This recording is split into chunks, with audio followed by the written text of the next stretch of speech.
I returned home after shoulder replacement surgery to find my wife Cordelia dying in our Charleston mansion. Meanwhile, our son Tristan was posting beach photos from Bali with the caption, "Finally free from these pathetic old folks." But when I started investigating what really happened during those 3 days I was in the hospital, I discovered something that changed everything I thought I knew about my son. What I found wasn't just neglect, it was calculated betrayal. I grabbed my phone and made one call. 15 minutes later, everything changed forever. Before we continue with what I discovered that day, please let me know in the comments where you're watching from, and don't forget to subscribe. The betrayal I'm about to reveal will shock you to your core. My shoulder burned where they had sliced through muscle and tendon just 3 days ago. Dr. Blackthorne had warned me the recovery would be brutal, but standing here fumbling with my own front door key, I understood what brutal really meant. The simple act of turning metal in a lock took more effort than it should have, my right arm hanging useless as dead weight. The door finally gave way, swinging inward to reveal darkness. No lights, no television murmur, no gentle hum of Cordelia's medical equipment, just the kind of silence that makes your skin prickle with dread. I stepped across the threshold, pausing to let my eyes adjust. Something felt wrong in a way I couldn't name yet. Our Charleston home usually breathed with life, but now it felt hollow, abandoned. The grandfather clock I'd restored had stopped ticking. Even the air tasted stale, like a house that had been holding its breath for days. Cordelia. My voice bounced off the hardwood floors with an echo that shouldn't exist in a furnished room. The living room curtains were drawn against the February afternoon sun, and mail lay scattered across our antique table, like evidence of neglect. My architect's eye cataloged the details. Automatically displaced furniture, overturned magazines, the wheelchair that should have been beside our bed, sitting abandoned in the corner. I moved through the house with growing alarm, my left hand trailing the wall for balance. 42 years of marriage teaches you to read the signs, and every sign screamed abandonment. The bedroom door stood slightly ajar. I pushed it open, and the smell hit me. First, stale sweat, unwashed sheets, and something else. Something human and desperate. She lay in our bed like a broken bird, sheets twisted around her legs, head turned toward the window where afternoon light tried to penetrate the heavy drapes. Her lips had that cracked, papery look of severe dehydration. The water pitcher I'd specifically positioned within arm's reach before leaving for surgery lay bone dry and overturned. Cordelia, her name came out as barely more than breath. Her eyes opened slowly, like it cost her something precious. Recognition flickered, then something that looked like relief mixed with shame. "Thaddeus," she whispered, "you're back." I crossed the room, forgetting my shoulder, forgetting everything except the way she looked. Diminished, fragile, wrong. My wife of 42 years, the woman who'd stood beside me through every architectural triumph and failure, reduced to this. "Where's Tristan?" Though part of me already knew. 3 days, she breathed. "He promised he'd come back. Said he needed a break. Had earned it." Her voice cracked like old parchment. I couldn't reach the water, couldn't get to my wheelchair. The math assembled itself in my head with architectural precision. Tuesday morning, he'd left. Wednesday, I'd gone under the knife. Today was Friday. 3 days of abandonment while I'd trusted him with the most precious thing in my world.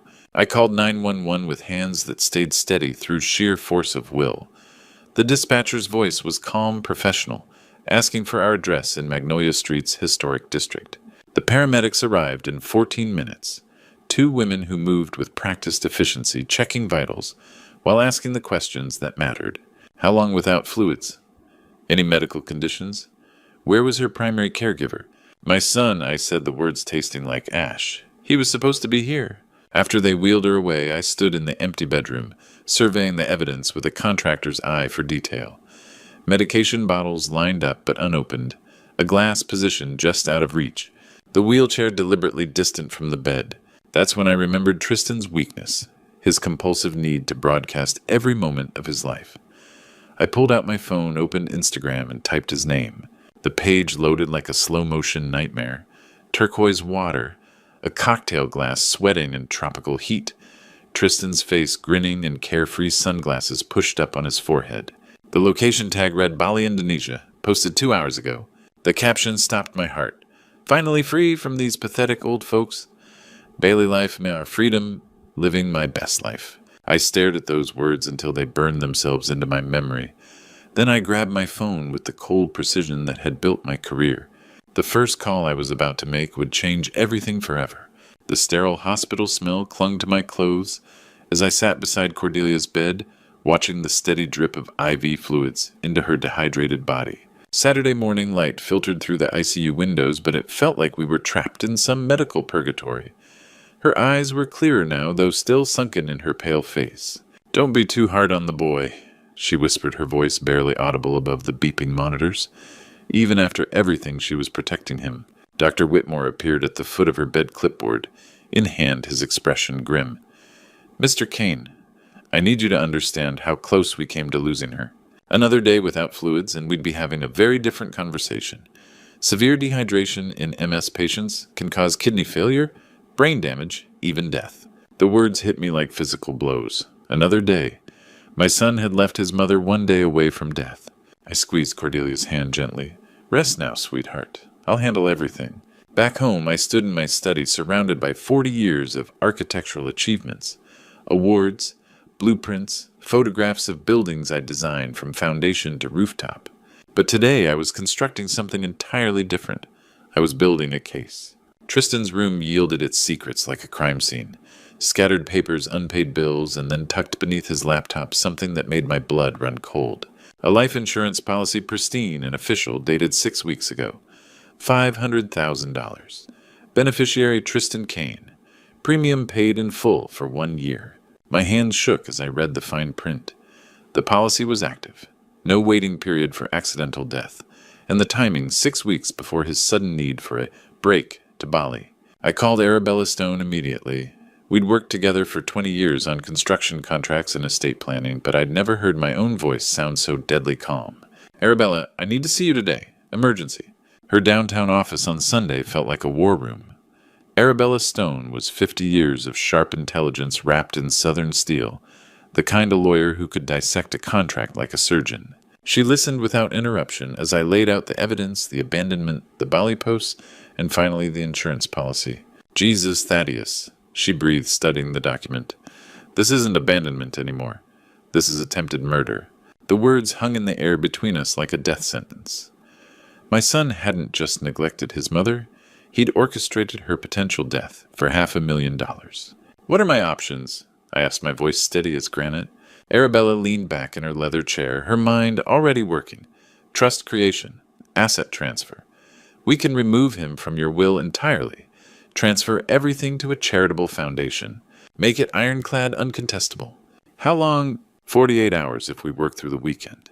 But Thaddeus, this is permanent. Once we execute these documents, there's no going back." I thought about Cordelia lying in that hospital bed, about Tristan's grinning face, in those Bali photos, about that insurance policy with its cold calculation of my wife's worth. $500,000. That's what her life meant to our son. I want him removed completely. I said each word carved from ice. Everything goes to charity. The house, the investments, every penny. He gambled on his mother's death, and he lost. As I signed the first document, my architect's precision guiding every stroke of the pen, I realized something profound had shifted inside me. Tristan had made his choice long before Bali, the moment he'd bought that policy, and started counting down the days until his inheritance arrived, via his mother's corpse. Now I was making mine. Monday morning arrived with the finality of a judge's gavel. The trust documents sat on my desk seals, gleaming like victories. $1.8 million, a lifetime of work, now belonged to the Cordelia Kane Memorial Foundation. Every penny of Tristan's inheritance was gone. The notification email went out at 9 a.m. Asset transfer complete. You have been removed from all inheritance documents. I imagined my son and his wife reading those words on some Bali beach paradise turning to quicksand beneath their feet. Cordelia came home that afternoon with Esperanza Valdez, a competent 45-year-old nurse whose presence immediately warmed our house. "Beautiful home, Mr. Kane. Cordelia will be comfortable here." The phone started ringing 18 hours later. 27 missed calls from Tristan. Each ring felt like a small victory. Tuesday evening brought the sound of a taxi in our driveway. $6,400 for 2 last-minute flights from Bali money they couldn't afford, spent in panic. The front door burst open and Tristan stumbled in like a man fleeing fire hair, disheveled Bali tan fading under our foyer lights.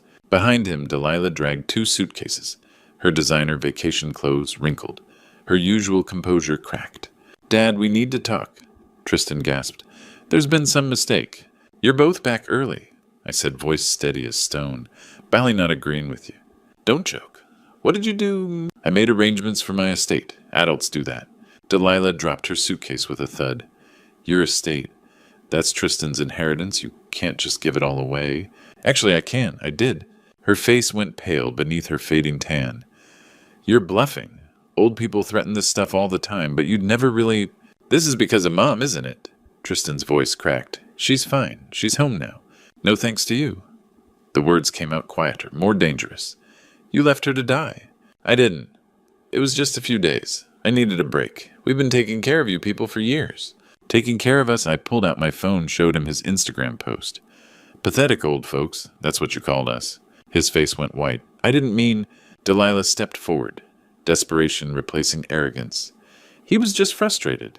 You know how social media is. People say things they don't mean. Do they buy life insurance policies they don't mean to?" I watched both their faces freeze. $500,000, Tristan. Purchased 6 weeks before your sudden need for a Bali vacation. The foyer went dead silent except for Esperanza's quiet movements in Cordelia's room. "How did you—" Tristan started, then stopped. Delilah's mouth opened and closed like a fish gasping for air. "The insurance policy tells me everything I need to know about your real intentions." The silence that followed my revelation about the insurance policy stretched like a taut wire ready to snap. But instead of leaving, Tristan and Delilah dug in their heels like squatters claiming territory that was never theirs. "We're not going anywhere," Delilah announced the next morning, standing in my kitchen wearing yesterday's wrinkled clothes. "This is still legally Tristan's home until the courts say otherwise." She was wrong, but I didn't correct her. I had bigger battles ahead. What followed were the most toxic 2 weeks of my life. We moved around each other like hostile ghosts, sharing space but nothing else. Delilah cranked her music until the walls vibrated, left dirty dishes in the sink, like territorial markers tracked mud across Cordelia's pristine hardwood floors with deliberate carelessness. Tristan spent hours on the phone with cut-rate lawyers, his voice carrying through thin walls. There has to be something. Undue influence. Diminished capacity. He was on pain medication after surgery. I documented every call, every mess, every act of passive aggression. An architect learns to build cases as carefully as buildings. But it was Cordelia who paid the real price. The stress accelerated her MS symptoms like gasoline on fire. Esperanza pulled me aside after the first week, her professional composure cracking. "Mr. Kane, her vitals are stable, but she's fading. The tension in this house, it's killing her spirit." I spent every possible moment in Cordelia's room, reading her architectural journals she used to tease me about. "Still boring after all these years," I'd whisper, hoping for her old smile. But her responses grew weaker each day, her grip on my hand loosening like her hold on life. "Don't let them destroy what we built," she whispered one evening, her voice barely audible above the bass thumping from upstairs. "Never, I promised." Her final words came on a quiet Tuesday morning in early March. No dramatic gasping, no Hollywood death scene. Just Cordelia, looking at me with eyes that had loved me for 42 years, whispering, "Love you always," before drifting into sleep that became eternal. I sat holding her hand for an hour after she stopped breathing, listening to Delilah's music pounding overhead like a desecration of grief. The funeral was small, by choice, 15 people who actually knew and loved Cordelia. Mrs. Ashworth from next door brought a casserole in tears. Esperanza came in her best dress, holding my arm as we walked to the graveside. Tristan arrived 20 minutes late, reeking of whiskey and desperation. He stumbled toward the front, nearly knocking over the flower arrangement I'd personally selected. "She was my mother," he slurred, grabbing the podium for balance. "The best woman who ever lived. I loved her." The mourners shifted uncomfortably. Mrs. Ashworth's eyes narrowed with disgust. "You left her to die," I said quietly, my voice carrying across the silent cemetery. "Everyone here knows it. You turned her against me. You poisoned—" "Leave now," I interrupted, "while you still have some dignity left." 2 of our neighbors gently but firmly escorted him away, Delilah trailing behind with her eyes fixed on the ground. We buried Cordelia under the oak trees she'd admired during our Sunday drives, When walking had become too difficult for her, I placed a single white rose on her casket, the same variety I'd given her on our first date 50 years ago. After the last mourner left, I stood alone in the cemetery, feeling something cold and final settle in my chest. Grief, yes, but something else too, a crystalline clarity about what came next. The real battle was just beginning. The certified mail receipt felt like a weapon in my hands. March 15th. Exactly 2 weeks after we'd buried Cordelia, I watched the postal worker hand-deliver the eviction notice to my own front door. Tristan signed for it with shaking fingers, his hangover evident in every movement. He tore open the envelope right there on the porch, his face cycling through disbelief, rage, and finally panic as he read the legal language. "Evict me, your own flesh and blood. You made your choice in Bali," I said through the screen door. "I'm making mine in Charleston." He crumpled the notice, threw it at my feet. "Where am I supposed to go? We have no money." "You had money for Indonesian vacations. Figure it out." 15 days. That's what South Carolina law required. 15 days for my son to find somewhere else to destroy his life, while I reclaimed the home where his mother had died.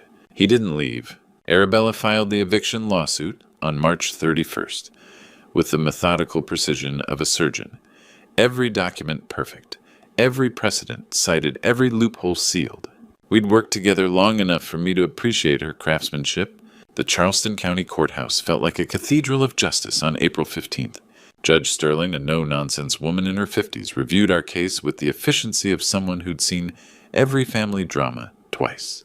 Arabella presented our evidence like building a foundation, certified mail receipts, timeline, documentation, witness statements from Mrs. Ashworth and Esperanza. No lease agreement, no rent payments, no legal right to occupancy. Tristan's lawyer, a kid fresh from law school who probably worked for grocery money, tried the sympathy angle. "Your Honor, this is a family dispute, not a landlord-tenant issue. My client has nowhere else to go." Judge Sterling barely looked up from the documents. "Mr. Kane has legal right to his property. Family relationships don't supersede property law." Her gavel came down like a period at the end of a sentence. "Tristan Kane must vacate the premises by May 15th. Next case." But Tristan wasn't finished fighting. April 22nd brought us back to court for his desperate counterattack. A different courtroom, a different Judge Thompson this time, older and more formal. The kind of man who'd heard every excuse in the book. Tristan's claim was pathetic, but predictable mental incompetence due to post-surgical medication.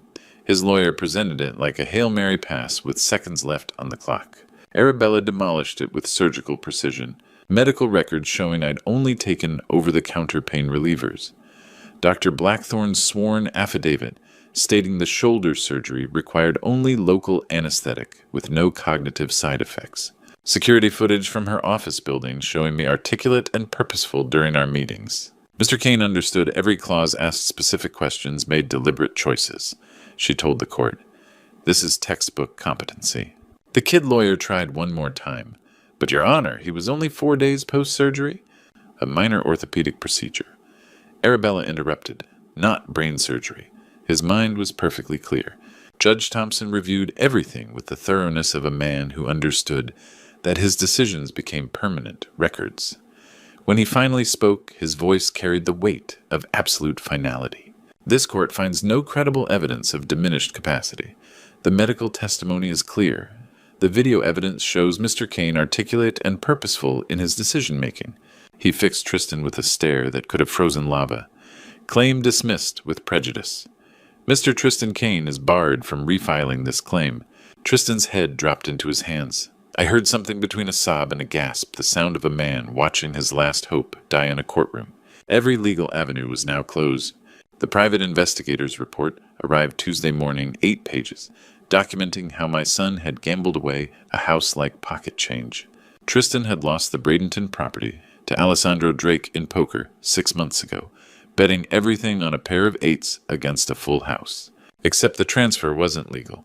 I spent the morning reviewing the original deed from 5 years ago when I'd foolishly given Tristan that house. There it was in Section 4 Clause B, a restriction. I'd forgotten no transfers for 10 years without my written consent.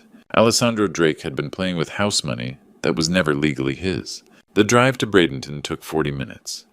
Alessandro's house was impressive Mediterranean style with expensive cars that spoke of successful business. He answered the door himself, a solid man in his 50s, with intelligent eyes and a meaningful handshake. "Mr. Drake, I'm Thaddeus Kane. I believe you won a house for my son in a poker game." He nodded toward his kitchen. "Coffee. And yes, your son's a terrible poker player, worst I've seen in 20 years. He's terrible at a lot of things. Poker's just one of them." Alessandro poured coffee, movements deliberate. "I'm guessing you're not here for sympathy." "I'm here to buy the house back." "It's not for sale. Good rental income. $1,200 a month from tenants." I placed the deed on his granite countertop. "When I gave that house to Tristan, there was a deed restriction. No transfers without my consent." Alessandro's jaw tightened as he read. The silence stretched while he processed what this meant. "You're saying I don't legally own it. I'm saying you're holding property you don't legally possess, which makes this conversation important for both of us." He calculated like the professional gambler he was. "If that's true, why offer to buy it? Just take it back through courts. Litigation takes time, costs money, creates bad blood. I'm offering a clean exit. $485,000. I paid more. Tristan's debt was $520 plus interest. Tristan's debt isn't my problem. Market value is $520. I'm offering $485. That's $35,000 undervalued, but $35,000 more than you'll get in court." He studied me with new respect. "You've got steel, old man. Your son bet everything on nothing. This is the last mess I'll clean up for him." We shook hands, two professionals who understood business, even when it grew from someone else's stupidity. 2-week closing. My lawyer will contact yours." I drove back to Charleston, owning both houses, the one I'd built and the one I'd recovered. Tristan would never know what I'd reclaimed from his failures. The sheriff's deputies arrived at exactly 9 a.m. on May 15th, clipboard efficiency wrapped in polite Southern courtesy. I watched from my study window as they supervised Tristan, loading his possessions into a rented U-Haul truck that probably cost more than he could afford. 30 days. One deputy explained, though we all knew the legal battle was over. "You've got 30 days to find permanent housing." Tristan found a one-bedroom apartment in Northport, 40 minutes north of Charleston, in the kind of neighborhood where dreams go to die. $1,100 a month for thin walls, cheaper carpet, and the constant soundtrack of other people's failures, bleeding through inadequate insulation. Delilah took a job at a department store, $13 an hour, folding clothes and forcing smiles at customers who treated her like furniture. I knew because Mrs. Ashworth's network of neighborhood gossips extended surprisingly far, and information flowed back to me like water, finding its level. Tristan became an Amazon delivery driver, $16 an hour racing against impossible schedules to drop packages at strangers' doors. The irony wasn't lost on me, my son who'd once expected to inherit nearly $2 million, now counting pennies for rent money. But it was the letter I sent in early June that pushed him over the edge. Filial responsibility statutes exist in most states, legal relics from an era when families actually took care of each other. The letter, drafted by Arabella with surgical precision, demanded $47,000 in medical costs, Cordelia's hospital bills, Esperanza's wages, medications, equipment. Every receipt itemized like a construction invoice. Failure to respond within 30 days will result in legal action. The letter concluded, though I had no intention of pursuing it. The threat was the weapon, not the action. Tristan's panic was immediate and predictable. He called every legal aid hotline in South Carolina, begging for free consultations that all delivered the same crushing message. The statute exists. Application depends on circumstances. You need representation you can't afford. The calls came at all hours, Tristan pacing his thin-walled apartment voice, carrying to neighbors who probably had their own problems. Mrs. Ashworth's sources reported everything: the desperate phone calls, the sleepless nights, the growing tension between him and Delilah. "I can't do this anymore," Delilah finally told him on a Tuesday evening in early June. The argument was loud enough for the whole complex to hear. "This is your family, your mess. I didn't sign up to be poor." She moved out on June 10th, taking everything that was hers and half of what wasn't. The divorce papers arrived 2 days later. No fault dissolution. No assets to divide, no children to complicate things. Clean and simple, like cutting off a gangrenous limb.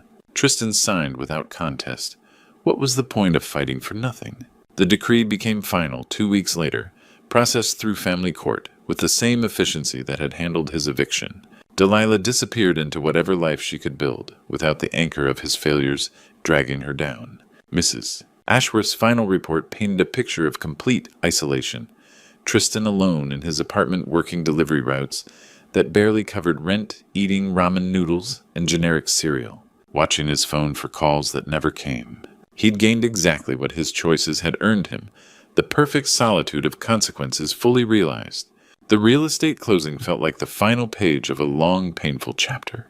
Early July brought two separate transactions. The Charleston mansion sold for $675,000, the recovered Bradenton house for $335,000. Combined with my existing savings, the total reached $1.285 million. More money than I'd ever imagined having. More than enough to build something lasting. The Sarasota Bay condo was everything Charleston wasn't: modern, simple, peaceful. 2 bedrooms overlooking water that changed color with the sky, a small balcony where I could grow herbs and watch pelicans dive for fish. It cost me $245,000, leaving over $1 million for the work that really mattered. The Cordelia Kane Memorial Foundation took shape like the most important architectural project of my career. Articles of Incorporation, 501c3 status. A board of directors who understood that multiple sclerosis families needed more than sympathy. They needed practical help. Esperanza agreed to serve on the board, bringing her nursing expertise. Mrs. Ashworth surprised me by volunteering her organizational skills. Dr. Whitmore, who'd treated Cordelia in the ICU, joined as our medical advisor. This is exactly what the MS community needs, he told me during our first board meeting. In-home nursing support makes the difference between managing at home and institutional placement. August 15th arrived with Florida sunshine and the kind of clarity that makes everything feel possible. The foundation launch ceremony filled a downtown conference room with 40 people who understood what we were trying to accomplish. Herald Tribune reporter Sarah Chen took notes while I explained our mission. The Cordelia Kane Memorial Foundation will provide $15,000 grants to families dealing with multiple sclerosis, specifically for in-home nursing assistance. These aren't loans. They're investments in human dignity. The first 3 grants went to families who'd been struggling exactly as Cordelia and I had struggled. The Hendersons from Palmetto, where Maria Henderson's MS had progressed to the point where her husband couldn't manage her care alone. The Patels from Lakewood Ranch, whose insurance covered medical equipment, but not the nursing help that made it useful. The Williams family from Osprey, where teenage children were trying to care for their mother while finishing high school. $15,000 each. Enough for 6 months of professional nursing care, the bridge between crisis and stability. Mrs. Ashworth posted photos from the ceremony on Facebook, tagging the foundation and adding details about Cordelia's story. The devoted wife, the difficult illness, the husband who'd honored her memory by helping others. Beautiful ceremony today, she wrote. Thaddeus Kane turning his grief into hope for other families. This is what love looks like after loss. The post reached nearly 2,000 people in the Charleston area, including someone I hadn't expected. Later that evening, Mrs. Ashworth called with news from her network. Tristan saw the Facebook post.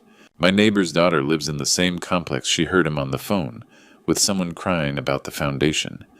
Said he finally understood what he'd lost. I stood on my balcony watching the sunset paint Sarasota Bay in shades of gold and orange, thinking about understanding that comes too late to matter. Tristan was in Northport delivering packages to strangers living in a 1-bedroom apartment that cost more than he could afford, finally grasping the full accounting of his choices. He'd traded his mother's life for a Bali vacation and lost everything: inheritance, wife, father, future. Meanwhile, Cordelia's name would help families for decades. Board members committed funding, secure, mission clear. That legacy mattered more than any revenge. Late August evenings in Sarasota carry a special kind of peace. I sat on my condo balcony watching the sun paint the bay in shades of gold and amber, a cup of coffee cooling in my hands, while herb plants thrived in their small pots along the railing. Cordelia's wedding photos sat on the side table beside me, young faces full of hope and dreams we'd mostly achieved. 42 years of marriage reduced to memories, and a foundation that would outlive us both. The foundation was secure now. Board members committed for the long-term funding, stable, mission clear. Families would receive help for decades, long after I was gone. That continuity felt more satisfying than any architectural project I'd ever completed. Somewhere 40 miles north, Tristan was finishing another delivery route, counting tips that barely covered rent on an apartment, with walls thin enough to hear his neighbors' lives continuing around him, alone with the consequences of choices he'd made when he thought other people's lives were disposable. The arithmetic was simple and final. He'd lost his inheritance, his house, his wife, his father, gained exactly what his selfishness had earned him: perfect isolation in a world that didn't care about his problems. I'd built that isolation as carefully as any structure foundation to rooftop, ensuring it would last. But sitting here in the gathering twilight, I realized something had shifted inside me over these months. The cold fury that had driven my revenge had transformed into something warmer, more purposeful. The foundation wasn't just punishment disguised as charity. It was genuine hope built from genuine loss. Mrs. Ashworth had called earlier with her usual neighborhood intelligence. "Tristan tried calling you today. 3 times. Hung up each time before it went to voicemail." I hadn't felt the urge to answer. Some bridges once burned should stay ash. The difference between us had never been intelligence or opportunity. I'd had plenty of both, and so had he. The difference was understanding that actions carry weight, that choices echo forward through generations, that family means more than shared DNA. Family means showing up when someone needs you, even when it's difficult, especially when it's difficult. Tristan had never learned that lesson. Maybe he never could.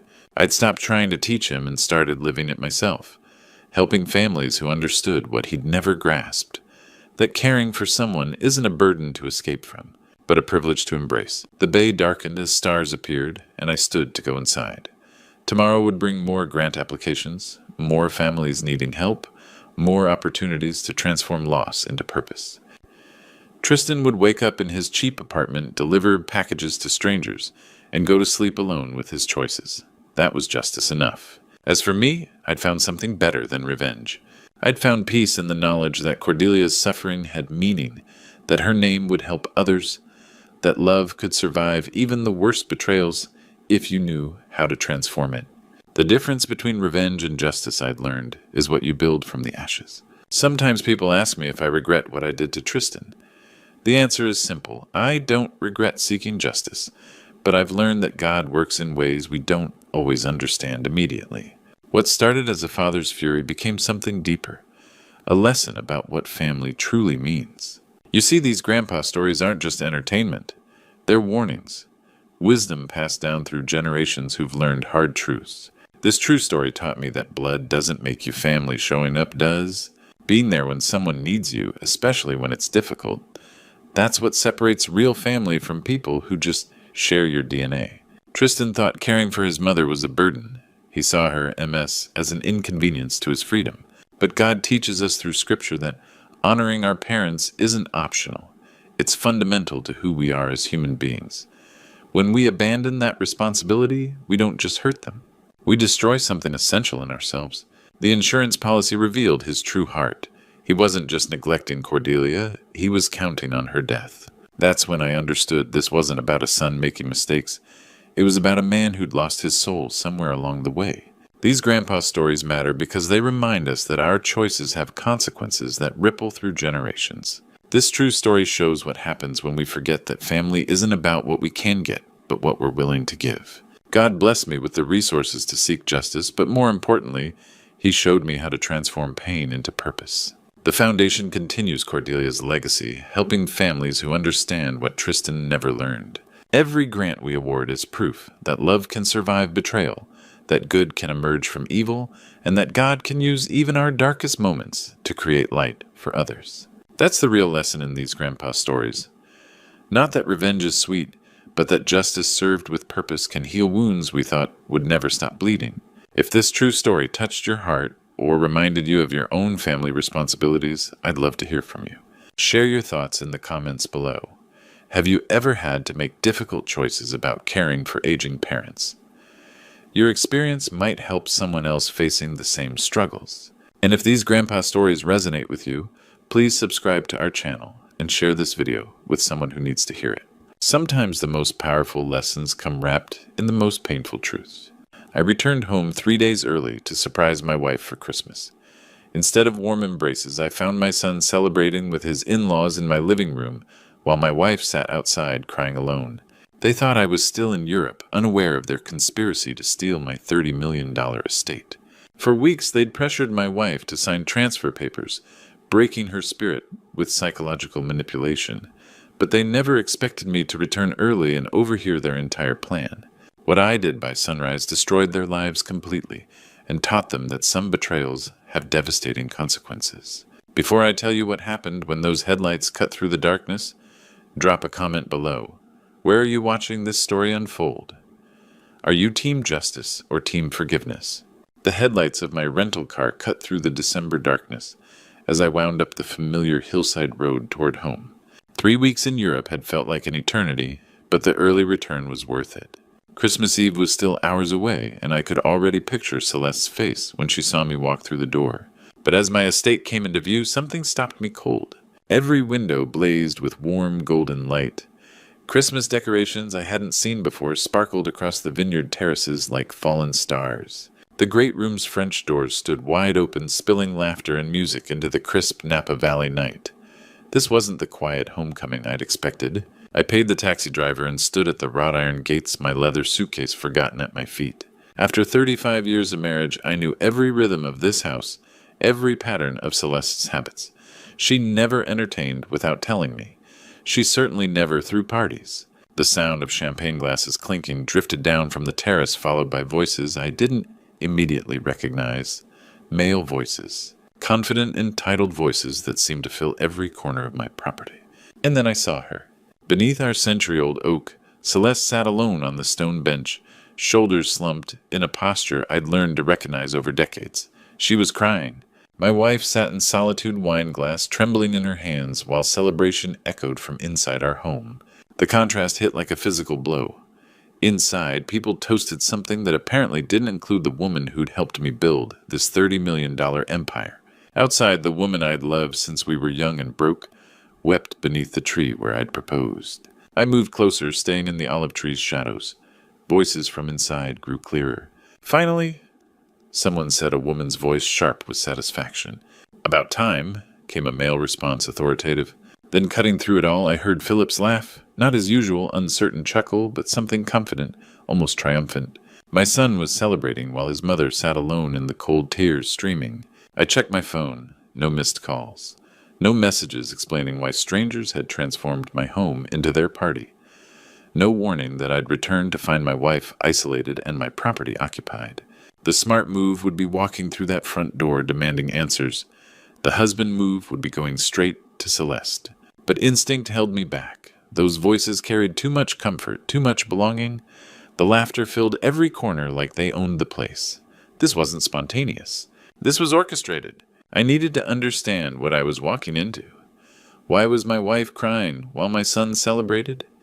How had strangers made themselves so comfortable they'd forgotten the woman who helped build this place? December wine rustled through the vineyard, carrying the scent of winter earth, and something else changed.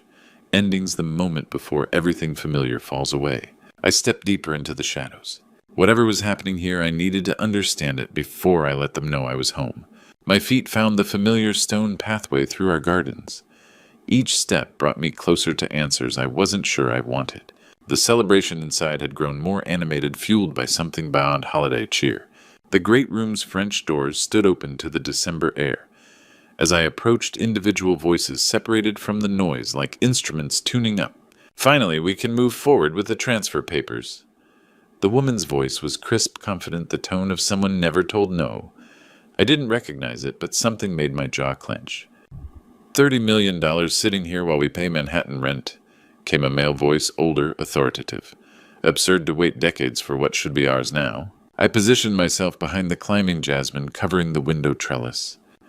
Through winter bare vines, I could see into our living room where Celeste and I had celebrated every milestone of building Pierce Vineyards. 4 people sat around our coffee table, champagne flutes catching firelight. Philip occupied his usual spot, but everything else was wrong. Beside him sat Cordelia, his wife of 4 years, striking blonde, calculating. Across from them, the Fairmonts. Her parents, New York, money-old attitudes. Philip stopped being hesitant. Cordelia continued, manicured fingers drumming her glass. Your mother is vulnerable, with your father traveling constantly. Lonely, isolated. That makes her malleable. My son shifted uncomfortably, but didn't contradict his wife. Reginald Fairmont leaned forward, silver hair catching light. She rattles around this enormous house like a ghost. She'd be happier somewhere smaller, more manageable. We'd help with the transition, Vivian Fairmont added, voice dripping false concern. Make sure she's comfortable in new arrangements. I pulled out my phone, hands steady despite building rage. The recording app opened silently. The key is making her believe it's her idea, Cordelia was saying, that she's being practical. Once she signs the transfer documents, the estate legally belongs to Philip. And what belongs to Philip? She raised her glass in mock toast. Belongs to his family, Reginald finished clinking glasses. Philip finally spoke, voice carrying weak protest. What if Dad objects when he returns? What if he realizes what we've done? Cordelia's laugh cut like winter air. Your father can object all he wants. Once papers are filed, once transfer is legal, there's nothing he can do. The house will be ours. Besides, Vivian settled deeper into our cushions. Michael's 62. Not young in business years. He needs to step back, let the next generation take control. This just accelerates the inevitable. My phone captured every word, every casual dismissal of 35 years of marriage, every calculated move against the woman who'd stood beside me through droughts and recessions. Tomorrow morning, Cordelia continued like a general planning campaign, we present United Front. Philip expresses concern about his mother's isolation. We offer solutions, alternatives. When she's emotional, grateful for our concern, we present the papers. Already prepared, Reginald confirmed, patting a leather portfolio. Everything legal binding. One signature and transition begins. December wind carried their words with perfect clarity through open windows. I had everything. Voices, names, specific plans, timeline. Evidence for any court. But more than that, I had clarity. For 4 years I'd watched Philip grow distant, prioritizing Cordelia's demands over family. I'd attributed it to marriage evolution, natural boundary creation. I'd been wrong. This wasn't evolution, this was invasion. I stepped back, recording complete understanding, absolute. Celeste wasn't crying from loneliness. She'd been under siege, and I hadn't been here to defend her. That was about to change. The evidence was gathered. Now I had to get my wife to safety and show these people exactly what happened when they underestimated the man who'd built an empire from bare ground and fierce determination. The war they'd started was about to become very real. I circled through our olive grove, staying in shadows until I reached the oak where Celeste sat alone. Celeste! My voice was barely a whisper. She startled wineglass nearly slipping from trembling fingers. When she saw me, her face crumpled with relief. Justin, but you're not supposed to be back until... I know what they're doing. We're leaving. Now. She didn't question. After 35 years of partnership, she trusted completely. We moved through the garden's back paths, avoiding the great room's light, until we reached my car. 20 minutes later, we sat in the presidential suite at Auberge du Soleil.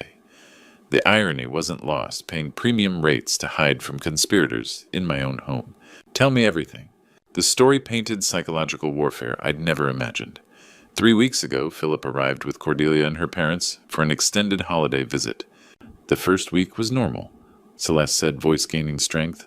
Then the comments started. This house is so big for just you. Wouldn't something smaller be more manageable? They made me feel selfish for keeping our home. The campaign escalated systematically. The Fairmonts positioned themselves as concerned in-laws full of suggestions about downsizing, about transferring assets for tax purposes. They had papers prepared, Justin. Legal documents. They said you'd already approved the transfer that I just needed to sign. And when you refused, Cordelia said I was being stubborn, holding back Philip's future. Reginald talked about declining property values, how waiting could cost millions. They made me feel like a foolish old woman clinging to things I couldn't manage. I dialed a number memorized 20 years ago. Archibald Sterling's office. This is Justin Pierce. I need Archibald immediately. Emergency involving fraud and coercion. Triple rate, but I need documents tonight. 15 minutes later, Archibald Sterling's voice filled the suite through speakerphone. At 72, he was Napa Valley's most respected estate attorney. Justin, what's the situation? I played portions of the recording, outlined the conspiracy. Jesus Christ, how long do we have? They're pressuring her again tomorrow morning. Everything needs locked down legally before then. 2 hours, complete revocation of Philip's power of attorney, new will with ironclad language. Given circumstances, I recommend irrevocable trust with Celeste as sole trustee and beneficiary. And after? Everything to charity. Philip gets nothing due to conspiracy and betrayal. I'll make the language bulletproof. While Archibald worked, I called Captain Morrison of the Sheriff's Department. Morrison, Captain Justin Pierce, reporting illegal occupation and attempted fraud at my estate. These are family members, Justin? Family members who entered under false pretenses, coercing my wife to sign fraudulent documents. I have recorded evidence. They need removal. I made a note to call our private banker first thing in the morning to freeze any large transactions. By 3 a.m. the framework was complete. Celeste now controlled everything Estate Vineyard's business accounts through unbreakable trust structure. Philip's inheritance zero with detailed conspiracy documentation as justification. Are you sure? Celeste asked, reviewing documents. He's still your son. He stopped being my son when he decided to see you as a target instead of his mother. I gathered the papers. Resolve. Absolute. Tomorrow they'll learn some battles shouldn't be started unless you're prepared to lose everything. The documents were filed electronically at 4 a.m. By sunrise, every legal protection would be in place. The conspirators sleeping in my house had no idea they'd already lost the war they'd started. But they were about to find out.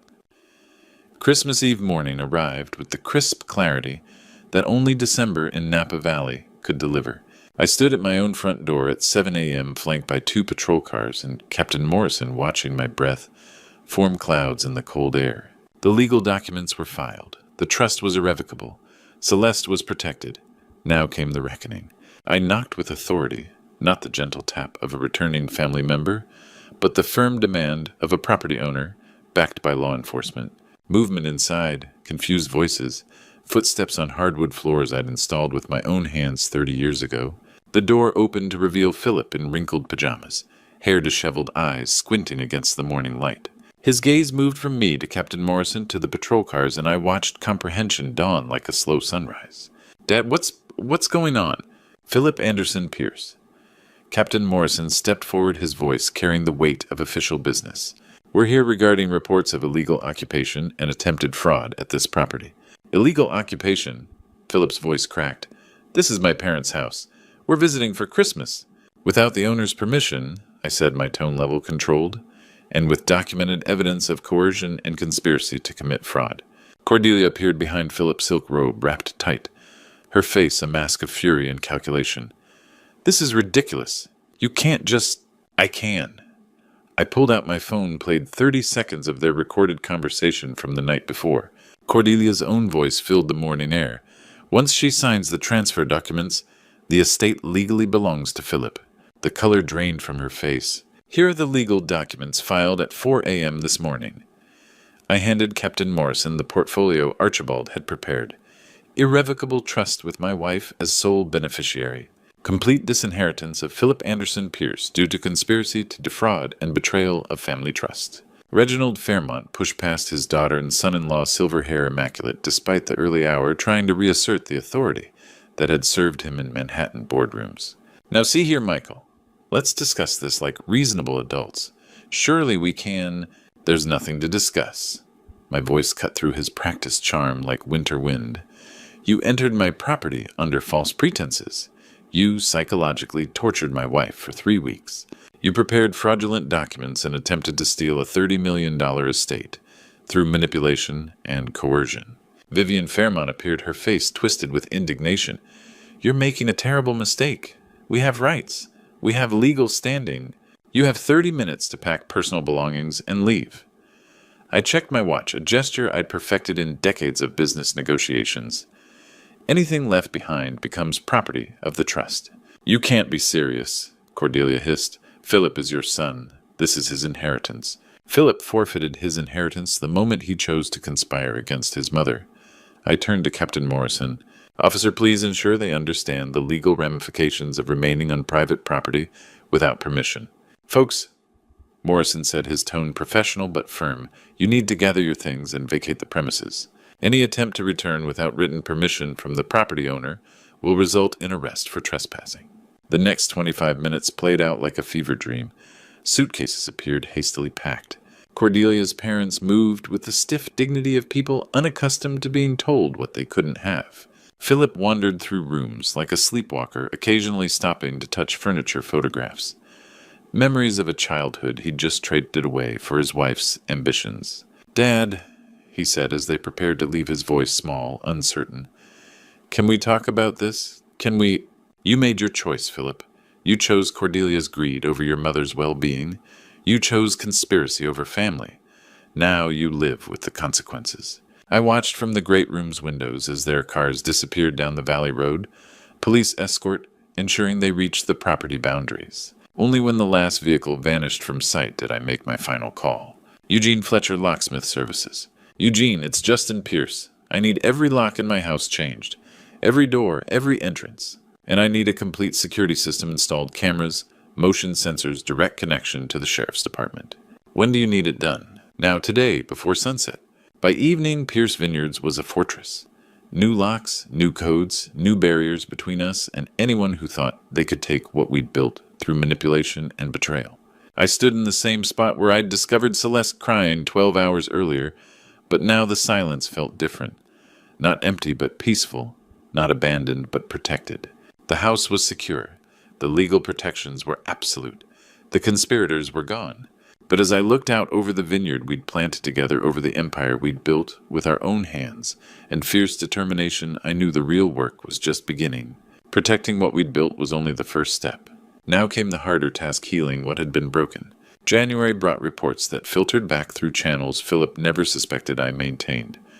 My son had found work, real work, not the kind handed to Pierce heirs through family connections. Philip had walked into Morrison & Associates, a small architectural firm with nothing but his portfolio in desperation. He started at the bottom, drafting basic CAD work, coffee runs. "Shows up early, stays late, doesn't complain," my friend David Morrison told me over coffee. "Seems grateful for the grunt work." Grateful, a word I'd rarely associated with my son. By March, cracks in Philip's marriage became chasms. Cordelia, accustomed to Manhattan penthouses, found herself trapped in a 2-bedroom apartment where her husband's paycheck barely covered rent. "She's not adjusting," David reported. "Came by twice last week, demanding to know why Philip wasn't making more money, why he couldn't leverage his family name." Philip's response: "Said he was learning his craft the right way, wouldn't trade on a name he'd dishonored." The divorce papers were filed in June. Cordelia cited irreconcilable differences and incompatible lifestyle expectations. Translation: she'd married money and discovered she'd married a man who had to earn it. She moved back to New York, leaving Felix and Iris with Philip. "Need time to reassess priorities," she'd said. My grandchildren, whom I hadn't seen since that December night, were now full-time residents of their father's modest apartment. Philip worked 6 days a week, picked them up from school, helped with homework at a kitchen table. "Why don't we see Grandpa Justin anymore?" Felix had asked his school counselor. "Did we do something wrong?" Philip's answer, relayed through concerned friends: "Sometimes adults make serious mistakes with consequences lasting longer than we'd like. But that doesn't mean anyone stopped loving you." He was protecting them while teaching accountability, more wisdom than I'd seen in 32 years. The real test came 18 months later. Philip had worked up to junior project manager, earning respect through competence. A client impressed by his winery renovation design offered him a direct contract, a chance to go independent, with triple his current salary. Philip turned it down. "I'm not ready," he told David. "I need more experience, mentorship. I've spent years taking shortcuts, expecting things because of my last name. Won't make that mistake again." The humility impressed me more than any apology could have. This wasn't the Philip who'd married Cordelia, who'd expected inheritance rather than building legacy. This was a man learning to earn respect through merit. But was it genuine transformation or elaborate performance? I found myself driving past his apartment on Sundays, seeing him in the courtyard playground, with Felix and Iris, teaching football on patchy grass instead of our manicured lawns. He looked tired, older, but there was purpose in his posture that hadn't existed before. 2 years had passed since that December night. 2 years of watching, gathering reports, trying to determine whether exile had taught the intended lessons. His humility impressed me. His dedication to his children moved me. His rejection of easy money suggested impossible growth. But questions remained. Was this authentic change, or was Philip playing a longer game? Had he learned genuine lessons or simply learned to perform them better? Through my network of friends, I heard about his weekend trips to the library with the kids, his volunteer work, coaching Little League, his quiet reputation among neighbors as the single dad who always showed up. "He's different, Justin," David told me during our 2-year anniversary coffee. "Not just at work, the whole package. Like he finally figured out who he was supposed to be all along. People can change that much. Some can. Question is whether you believe it." I watched him from across the Oxbow Market one Saturday morning, Felix and Iris chattering beside him as they selected vegetables for what looked like a modest family dinner. He moved with patience I'd never seen, answered their questions with attention I'd never witnessed. This could be the real Philip, or it could be the most sophisticated manipulation he'd ever attempted. The 5 years I'd given him weren't up, but I was starting to wonder if the timeline mattered less than the question itself. Was I watching my son become the man I'd always hoped he could be? Or was I watching him become better at pretending to be that man? Only one way to find out. It was time for a test. 2 years after that December night, I decided to stop wondering and start knowing. The test I designed was elegant. Through shell company Meridian Development Group, I'd offer Philip his dream project, designing a luxury resort for a prestigious Napa Valley winery. I hired Marcus Webb, a business consultant, as intermediary. He believed he represented a wealthy East Coast investor. He had no idea he was conducting a character evaluation. "Philip comes highly recommended," Marcus reported after their initial meeting. "Morrison and Associates speaks highly of his work. His portfolio shows real talent. His availability, eager. This would be career-defining work. Perfect. Desperation and ambition were ideal conditions for testing integrity." The contract Archibald Sterling prepared was 90% fair industry standard language.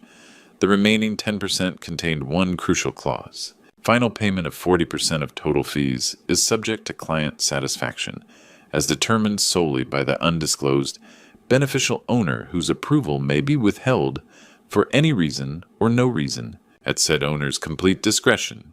Translation: I could refuse to pay Philip nearly half his fees simply because I felt like it. It was predatory language that desperate contractors sometimes accepted when they needed work badly. It was also the kind ethical professionals rejected, even losing lucrative projects. "He wants time to review with his attorney," Marcus reported after presenting the contract. "Never signs anything without legal counsel. Smart." But the real test would come when his lawyer explained what that clause meant. 3 days later, Marcus called with Philip's response. He has concerns about the satisfaction clause. Says it's too vague, needs objective criteria for final approval. Wants to know what specific deliverables trigger payment. And if we refuse modification, he won't sign. Says he'd rather lose the project than enter an agreement giving the client unlimited power to withhold payment without justification. I felt something I hadn't experienced in 2 years' pride in my son. The Philip who'd conspired with Cordelia would have signed immediately, desperate for money, and confident he could charm his way out of problems. This Philip was protecting himself professionally, demanding fairness, even when it might cost him his biggest opportunity. "Tell him we'll revise the clause," I instructed Marcus. "Objective criteria, clear deliverables, fair terms. The client will negotiate. The client is impressed by his professionalism." The revised contract was signed within a week. Philip threw himself into the project with intensity that reminded me of my younger self, building the first Pierce Vineyard facility. Through Marcus, I received weekly progress reports. Philip exceeded expectations, delivering innovative solutions, balancing luxury with environmental responsibility. His designs incorporated landscape rather than dominating it. But technical competence wasn't what I was evaluating. I was watching for signs of the old Philip corner-cutting entitlement assumptions that connections could smooth over shortcomings. Instead, I saw meticulous attention to detail, collaboration with subcontractors, humility that sought input from structural engineers to landscape designers. "He's different from most architects," the project manager reported. "Usually they want to be the star. This guy wants everyone to succeed." Philip researched sustainable practices, studied the site's specific terroir, interviewed local craftsmen for authentic materials. His work ethic was impeccable, his standards uncompromising. But questions remained about motivation. Was this genuine transformation, or was he better at playing the role he thought I wanted? Was his professionalism authentic, or performance for an audience he suspected might be watching? 3 months in, I had my answer about Philip's character. The man who'd turned down an unfair contract, who worked with integrity even when no one was looking, who treated every team member with respect. This wasn't performance. This was who Philip had become. But I needed to be certain. I needed to look him in the eye, hear his voice, judge his sincerity directly. The project was nearly complete. The designs were exceptional. The test had been passed with flying colors. Now came the hardest part, revealing myself and discovering whether the son I'd been watching from a distance was ready to face the father he'd betrayed.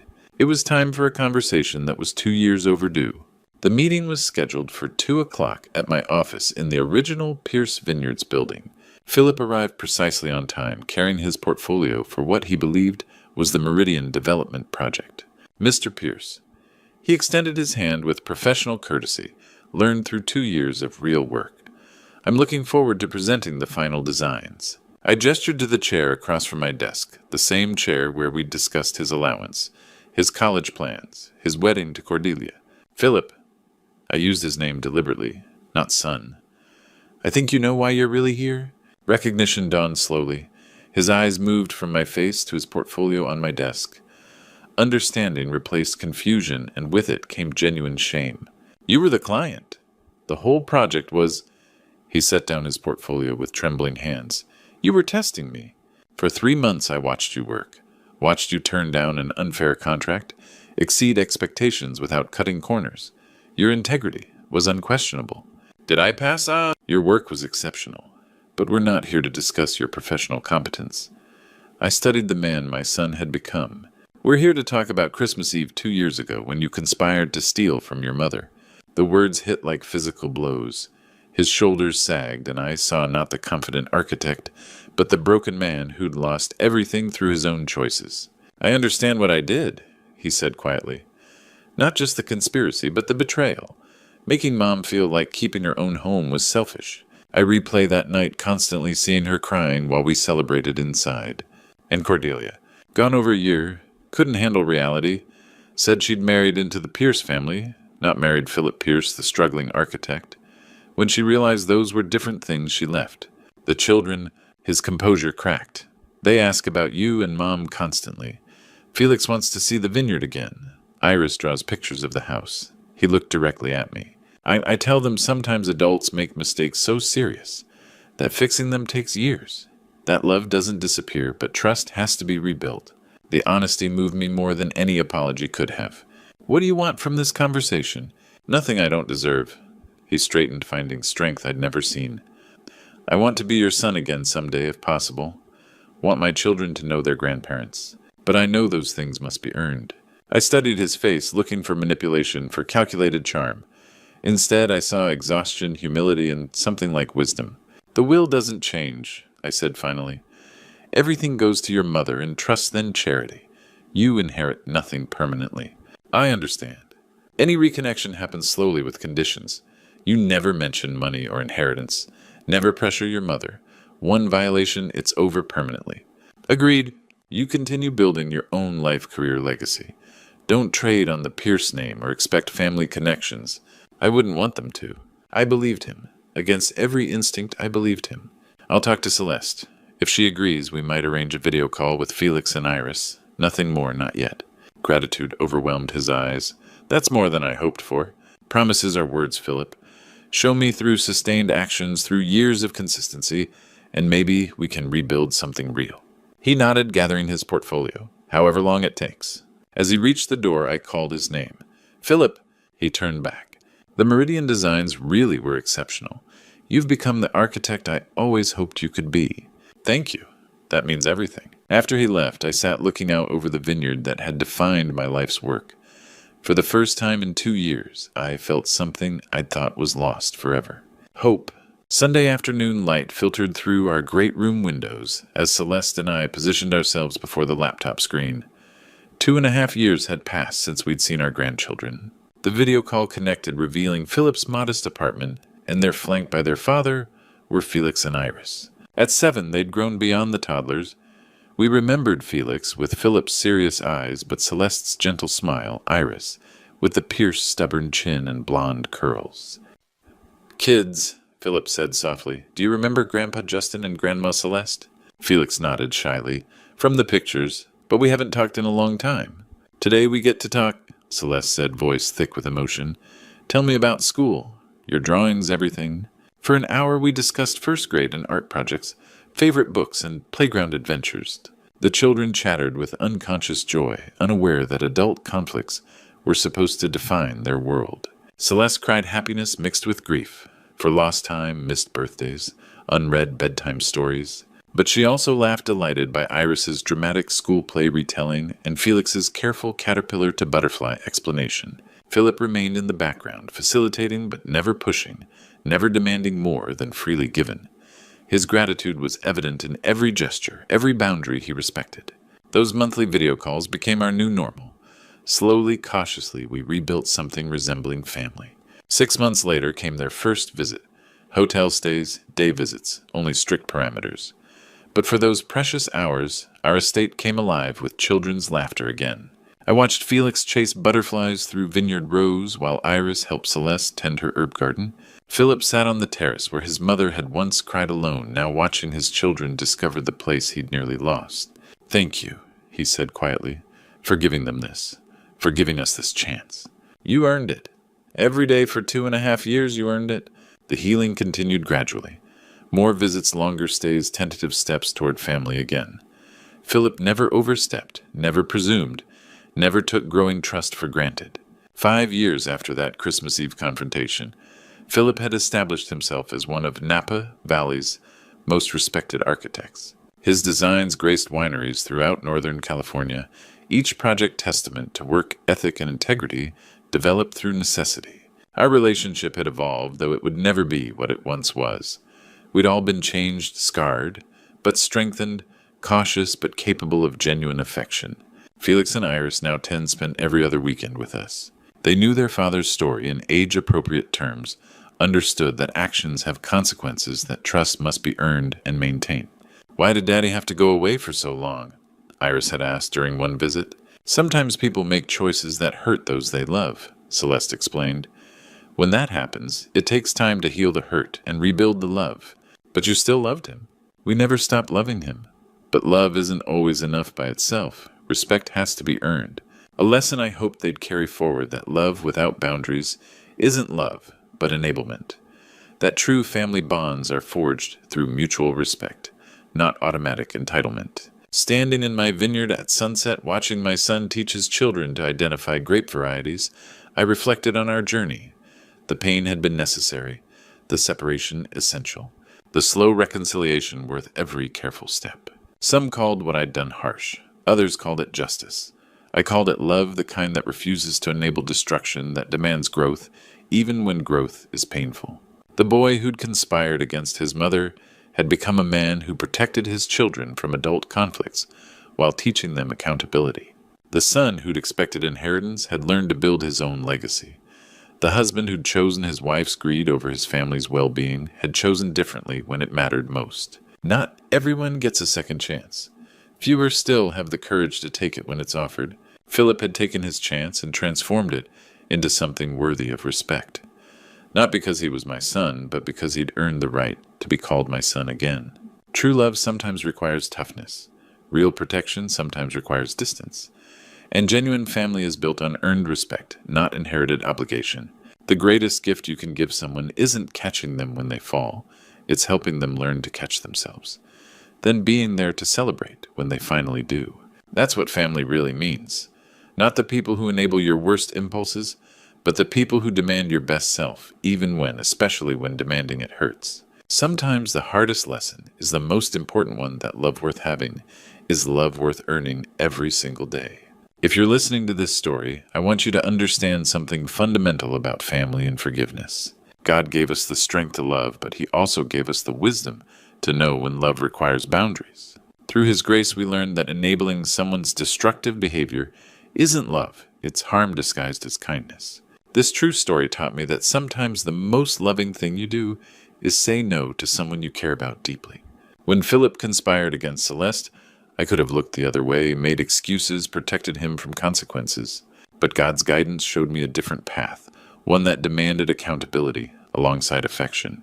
Real grandpa stories aren't always about spoiling grandchildren or giving endless second chances. Sometimes they're about teaching hard lessons that shape character for generations. Felix and Iris learned that respect is earned, that actions have weight, that family bonds grow stronger when built on truth rather than obligation. The vineyard we protected became more than property. It became a symbol of values worth defending. Every grape we harvest reminds us that the best things in life require patience, proper conditions, and careful tending. This true story proves that redemption is possible, but only when paired with genuine change. Through God's mercy, we found our way back to each other, not as we were, but as we were meant to be. These grandpa stories matter because they show that love and justice can coexist, that families can heal, and that sometimes the greatest gift is teaching someone to stand on their own. What's your story of tough love paying off? Share it in the comments below. And don't forget to subscribe for more real-life wisdom that reminds us all what truly matters.